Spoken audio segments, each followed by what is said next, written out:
itu berpengaruh nggak sama YTB? Kalau kita tulis, mungkin kita tulis sedikit, apakah kita semakin besar berpeluangnya, atau kita kalau misalkan orang tuanya kayak raya gitu, katakanlah 5.000 USD per bulan, itu ada pengaruh nggak untuk lulus atau tidak ke beasiswa YTB? Tapi nih SK yang paling banyak banget dipertanyakan, kalau misalkan namaku cuma satu kata doang, misalkan kayak adikku namanya cuma Munira doang, udah gitu. Nah itu gimana cara mengisinya?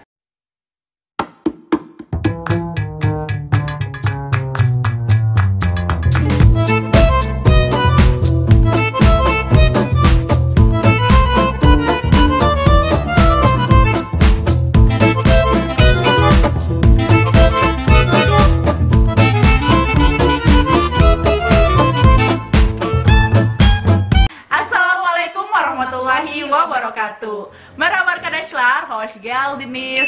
Balik lagi di segmen Kupas Tuntas Beasiswa Turki Burslari bersama Fadia Muksan. Tapi kali ini, di episode kali ini aku udah nggak sendirian lagi nih, karena aku ditemenin oleh salah satu bintang tamu yang sangat spesial, yang kita datangkan jauh banget, datangkan jauh-jauh dari rumahnya. Siapa lagi kalau bukan, kita kenalan dulu deh. Hai, nama aku SK Maula Fauki, aku YTB Award di 2015, S1 jurusan Hubungan Internasional di Sakarya University Turki. Kita tetanggaan, kamarnya berseberangan. Ya, sebenarnya nggak jauh sih, deket. Jadi SK ini emang award di YTB tahun 2015 kan, lagi kuliah S1 di Sakarya University sama kayak aku. Jadi di episode kali ini kita bakal bahas tentang bedah aplikasi beasiswa YTB. Akhirnya ya video ini dibuat juga, karena video ini kayaknya bakal panjang banget, karena memang ya kita bakal bahas secara detail insya Allah untuk bedah aplikasinya kayak gimana. Jadi langsung aja, nggak usah banyak bacot ya, langsung aja kita mulai. Jadi seperti yang kalian tahu, kalau misalkan beasiswa YTB itu kan ada 2 tahap doang. Tahap seleksi berkas sama interview. Nah yang pertama seleksi berkas itu kan online, jadinya ngisi berkas dan lain-lainnya itu secara online di sistem TBBS-nya YTB. Nah, untuk membuat berkas tersebut atau membuat aplikasi tersebut, yang pertama yang harus kalian lakukan adalah kalian harus punya email dulu. Iya, dan ini pengalaman ya, karena kita mau daftar S1. Dulu kalau waktu masih SMP SMA kan biasanya kita pakai email yang masih alay-alay gitu ya kan. Contohnya misalnya SK Imiot, Emoet gitu, Emoet, atau SK Cute, Sweet gitu-gitu. Cantik, Sweet sugar emang. Jadi kalau emailnya masih yang alay-alay kayak gitu, itu lebih baik diganti sih jadi email yang formal, bisa pakai nama depan, nama tengah, atau whatever terserah kalian. Ya benar kan, emang kan masa-masa SMA masa alay ya. Jadi pastikan kalian punya email, yaitu email yang tidak alay. Kalau bisa pakai aja nama kalian sendiri gitu, biar orang gampang, oh ini aplikasinya dari email skmaula@gmail.com gitu, berarti ini punyanya SK Maula gitu. Ini untuk masa depan kalian, untuk harga diri nusa dan bangsa. Benar sekali. Oke, pastikan kalian punya email, dan aku saranin sih pakai emailnya Gmail aja, karena memang Gmail kan the best gitu kan, connect kemana-mana gitu. Langsung aja kalian ketik Turki Burslari, nanti bakal muncul seperti ini. Oh ya, di sini tadi udah sempet aku translate halamannya. Ini kan ada terjemahkan halaman ini, jadi bisa langsung diganti dari Turkish ke English biar kalian gak bingung. Iya, jadi tadi pertama tuh dia nih pakai bahasa Turki gitu. Tadi dia tulis Turki Burslari kayak gitu kan. Nah, nanti kalau kalian di situ ada masalah, dia pakai bahasa Turki situ, kalian langsung aja tekan di sini terjemahkan halaman ini. Ini udah diterjemahkan sih, cuman maksudnya nanti just in case kalau kalian pakai bahasa Turki kan belum ngerti tuh bahasa Turki. Nah, di sini ada nih kan pilihan dari Turki ke Indonesia, atau misalnya kalian mau English gitu ke Inggris gitu kan. Nah, gini terus habis itu ini kan udah terjemahan otomatis gitu. Karena memang banyak yang tiba-tiba keluar bahasa Turki dan nggak ngerti gitu kan ya. Nah, terus habis itu kalian klik ini apply atau login. Nah, nanti bakal keluar kayak gini. Ini kan udah pakai bahasa Inggris ya. Nah, ini kalian belum bisa login karena kalian harus daftar dulu. Nah, daftar dulu itu di sini, di sign up ini, di sign up.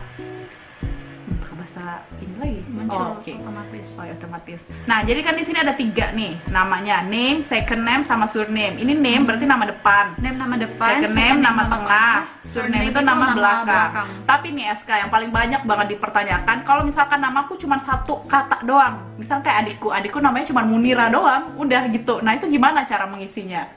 Kebetulan sih kalau nama aku udah 3 kata ya, jadi aku nggak pernah bermasalah sama urusan kayak gini. By the way, aku coba cuma satu aja ya, nanti deh kita itu.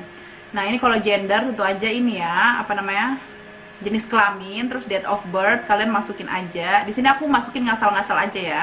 Oke, 1 Januari 99. Nah, terus habis itu nationality Indonesia tentu saja. Nah, terus email, kalian masukkan alamat email kalian. Aku masukkan ini alamat email palsu ya, s1@gmail.com. Terus nanti masukin email lagi. Oh, nggak bisa dikopas ya, jangan malas. Nah, terus habis itu password kalian mau apa gitu, passwordnya terserah aja.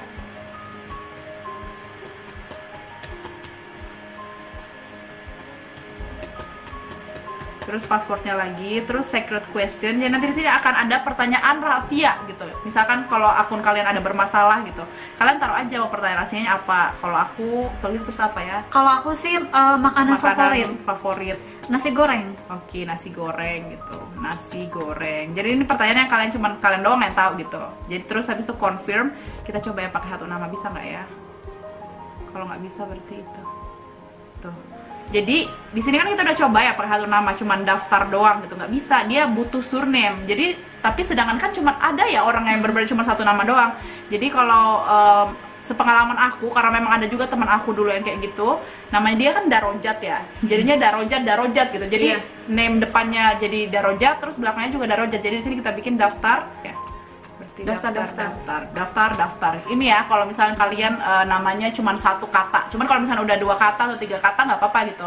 Dan kalau misalnya orang yang namanya kayak aku, Fadiah Muksan kan cuma 2 suku kata. Berarti dia masuknya di sini name, ini nama depan sama nama belakang. Nah, second name-nya tuh nggak ada karena nggak wajib. Yang wajib itu cuman nama depan sama nama paling belakang kayak gitu. Sebenarnya dari kejadian-kejadian kayak gini di note juga ya. Nanti kalau punya anak, kalau bisa 3 kata. Iya benar. 3 kata atau minimal 2 kata lah kayak gitu. Iya. Karena emang pas bikin paspor juga SK. Paspor, visa itu rata-rata minta 2 nama, 3 nama kayak gitu.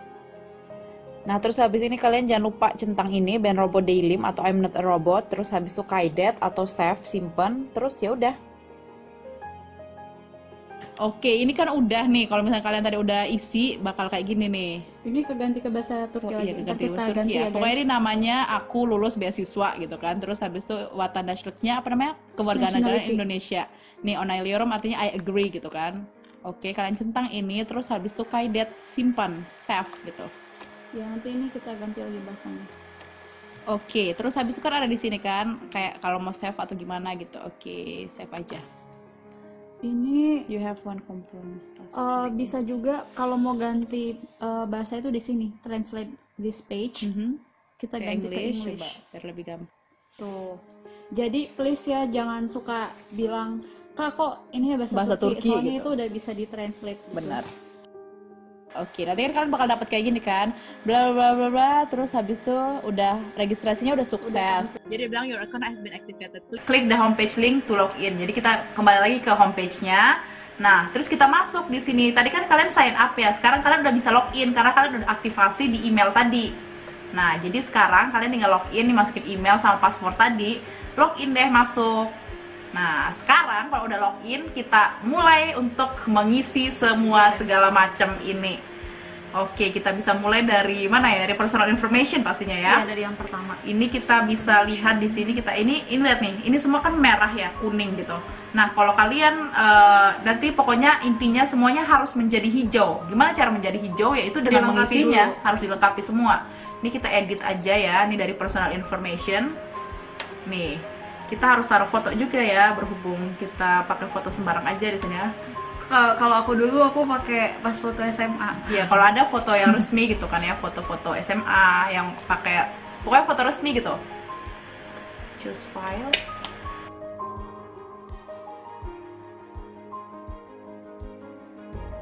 Nih kan tadi namanya udah semua.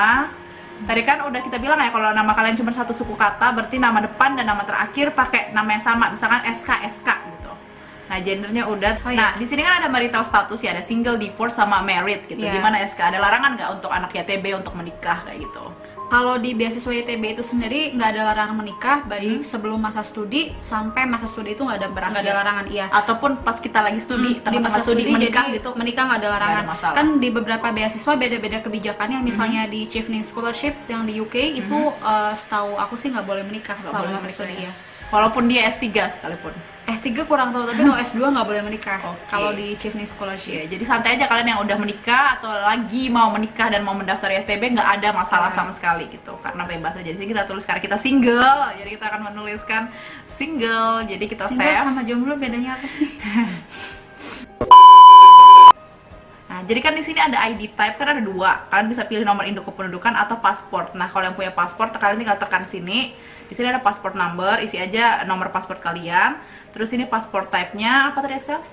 Biasanya ordinary, tapi kalau kalian anak diplomat misalnya, diplomatic passport ya berarti diplomatic. Ya, kalau yang biasa berarti ordinary passport ya.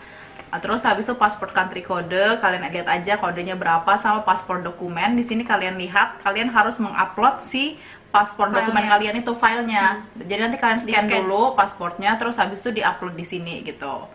Nah, terus habis itu kalau kalian punya dua nationality atau dua kebangsaan gitu kan, nanti kalian bisa I have a different nationality, nanti bakal muncul sama lagi kayak kalian harus upload kayak gitu apa. Tapi Indonesia gitu. nggak mungkin sih. Iya, nggak tahu lah kayak Nggak gitu. Nah, menyetujui. tapi gimana kalau kalian nggak punya paspor, kalian bisa pilih ini, NIK, nomor induk kependudukan. Jadi nomor induk kependudukan ini sebenarnya supposed to be KTP sih sebenarnya. Nah, tapi gimana nih kalau misalkan belum punya KTP, adik-adik kan yang baru belum berusia 17 tahun masih imut-imut. Dulu kayaknya kalau aku pakai nomor akta Akta kelahiran ya? sih. Iya. Iya, jadi kalian bisa taruh di sini enter akta kelahirannya kayak gitu. Tuh. Di sini kalian harus upload si akta kelahiran itu atau KTP yang kalian punya, sama juga kayak di file yang di scan kayak gitu. Nah, di sini kita coba ya upload sesuatu aja. Ini aku bener-bener upload sembarangan aja ya.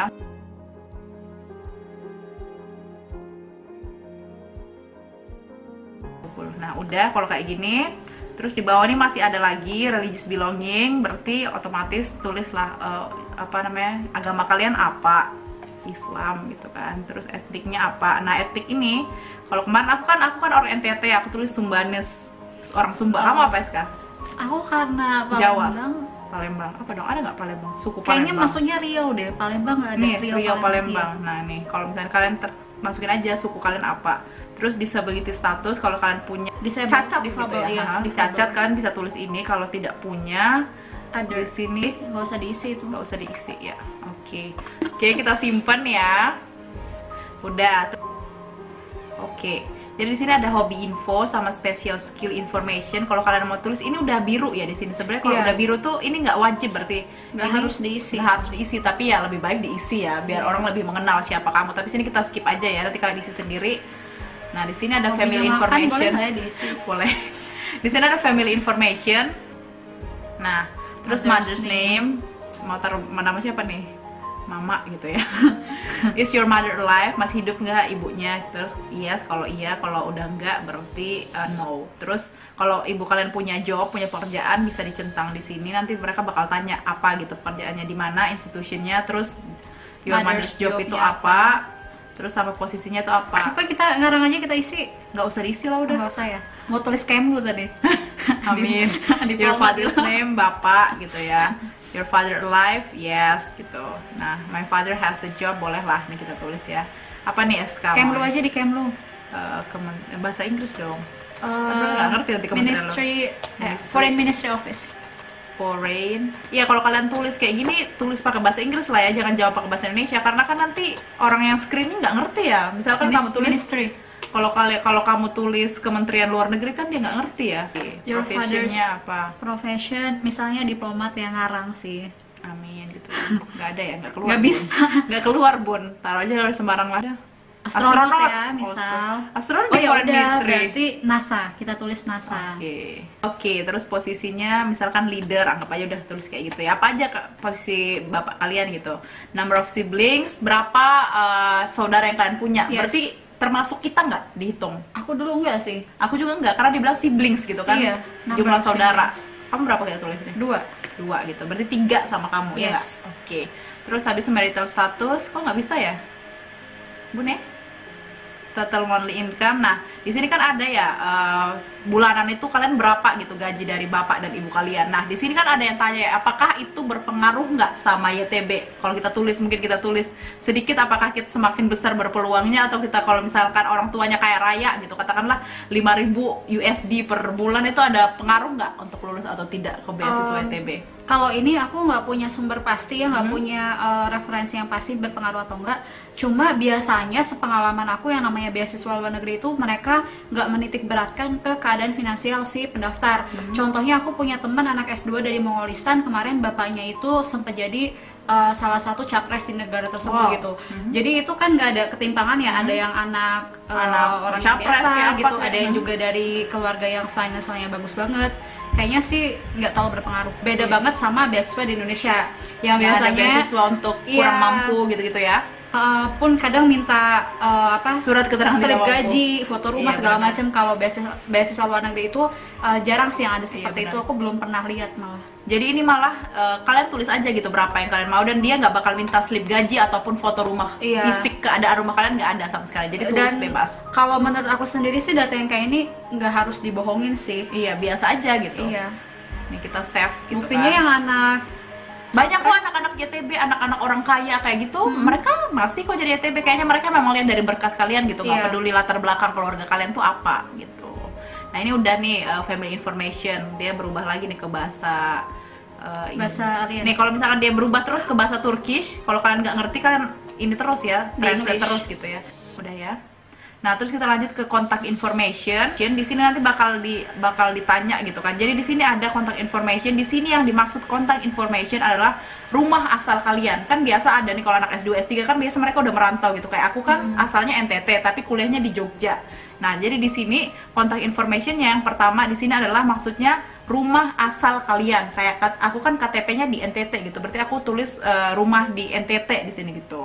Nah, jadi kita pilih dulu country-nya, choose Indonesia tentu saja. Aku dulu sih karena tinggal di rumah jadi sama aja. Iya, kalau ini coba gimana pakai data aku biar ada dua gitu, biar ada. Terus habis city-nya aku pilih Waingapu. Ada nggak ya Waingapu? Nggak ada Waingapu. Halo, gimana nih YTB? Apa dong? Beneran? Ini kayaknya ibu kota bukan sih? Coba Kupang. Wih, ada Prabu Muli. Oh, di Kupang sih. Kamu ada ya kota Waingapu? Ada. Coba ulang, masa nggak ada sih kotaku Waingapu? Nggak ada. Results found. Ya udah kalau nggak ada tulis aja gitu. Sumba. Ada cuy. Sumba Timur nih. Oh berarti pakai ini nama provinsi. Enggak, tadi aku kabupaten. Sorry, nama kabupaten Sumba Timur. Ya udah berarti emang kota aku tidak terdeteksi. Itu wali kota bukan yang Ben? Apa? Wali kota bukan situ atau kabupaten? Ini kabupaten Sumba Timur. Oh, pos kode. Iya, ada bupatinya. Bos kode aku lupa aja, tapi taruh aja sembarang gitu ya. Terus habis itu di sini home, kayak nomor telepon rumah. Kalau nggak ada, taruh aja nomor telepon ibu atau bapak gitu, sembarang aja. Berapa?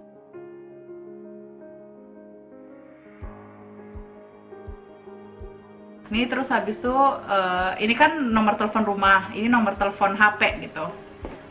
Sembarang aja ya. Nah, terus habis itu kan di sini ada tulisannya, if your residence information is different from the contact information you have entered, please tick the box below. Jadi maksudnya kan residence itu adalah tempat tinggal kamu sekarang. Jadi kalau tempat tinggal kamu sekarang berbeda sama kontak informasi kamu, sama alamat asal kamu, kalian harus tekan box ini. Information is different from my residence information. Tapi kalau misalkan kalian kayak SK kan tinggalnya di Palembang dan emang residence-nya waktu itu juga di Palembang gitu. Jadi nggak perlu SMA. Iya, jadi nggak perlu diteklain nggak perlu diklik kayak ini. Iya. Tapi kalau kalian sama kayak aku merantau gitu, kalian isi lagi di sini residence information-nya, yaitu alamat dimana kalian sedang merantau gitu kan ya. Iya, tapi kayaknya kalau anak S1 kan mostly di rumah atau boarding ya, masih kembali ke rumah biasanya. Ini enter your time in apa ini namanya? How long have you been at this address? Misalkan 17 tahun lah udah tinggal di situ, year. Oke. Terus sosial media di sini dia tanya semua sosial media kalian apa. Dulu kayaknya nggak ada, sumpah aku. Aku ada. Oh ada, aku lupa.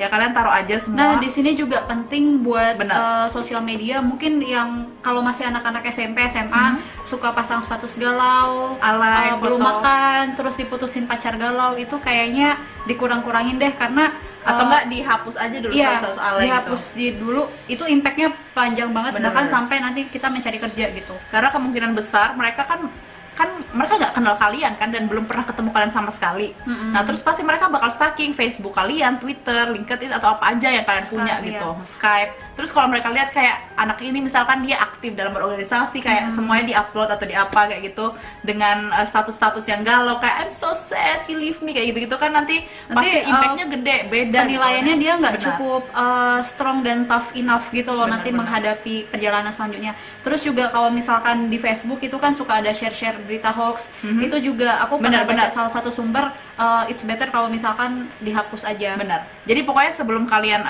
submit ini semua, kalian pastikan dulu bersihkan, bukan bersihkan sih, kayak apa-apa yang alay dan tidak pantas untuk di-share kayak gitu, jangan di-share gitu di sosial media kalian, karena memang impactnya besar sekali.